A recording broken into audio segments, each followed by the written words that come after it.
Welcome students.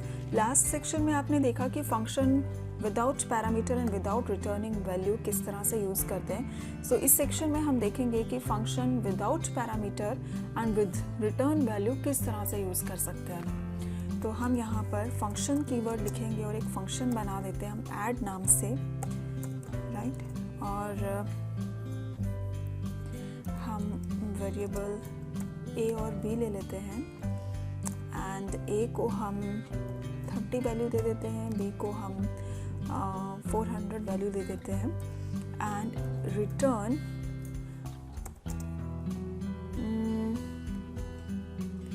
हम return a plus b ऐसे भी लिख सकते हैं, या फिर हम इनकी वैल्यू को एक वेरिएबल में स्टोर करके उस वेरिएबल को भी रिटर्न कर सकते हैं। यानी कि आप रिटर्न a प्लस भी लिख सकते हैं, आप रिटर्न c भी लिख सकते हैं, राइट। और अब हम यहाँ पर फंक्शन को कॉल करेंगे। हमने फंक्शन को डिफाइन किया and then we will call the function, right. हम इसे सेव करेंगे। सो आउटपुट यहाँ पर ये कुछ भी डिस्प्ले नहीं कर रहा है। इसका रीज़न ये है कि पहली बात तो ये कि रिटर्न जो है ये हमेशा ही फंक्शन के एंड में लिखा जाता है। दूसरी बात ये कि रिटर्न कीवर्ड फंक्शन के कंट्रोल को एंड ऑफ द ब्लॉक, यानी कि यहाँ पे एंड ऑफ द ब्लॉक में पहुँचा देता है और फंक्शन को टर्मिनेट कर देता है। तो यहाँ पे जब हम इस फंक्शन को कॉल करेंगे तो फंक्शन की जो वैल्यू है, जो ये वैल्यू रिटर्न कर रहा है c, यानी कि इन दोनों का एडिशन जो ये रिटर्न कर रहा है, ये किसी एक वेरिएबल में हमें स्टोर करना सेव करना पड़ेगा, राइट। और फिर हम यहाँ पे डॉक्यूमेंट डॉट राइट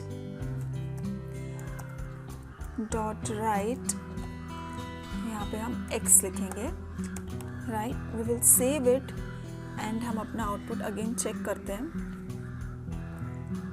सो आप देख रहे हैं आउटपुट में 430 है, ठीक है। तो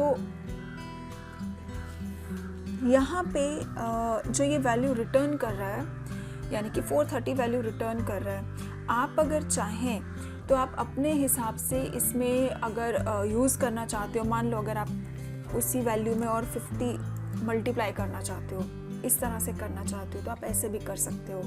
so this is the importance of return keyword, importance of using return keyword, right? So let's check the output.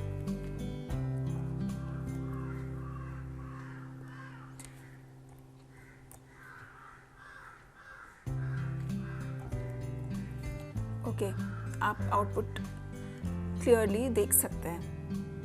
तो अब जितनी बार इसे कॉल करेंगे आपको उतनी बार एक वेरिएबल डिक्लेयर करना पड़ेगा and add function and document dot write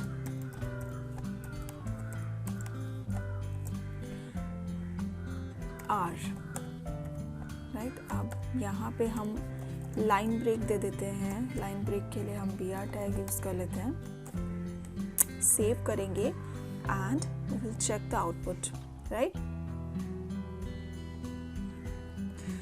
So this is about the function without parameter and with return value.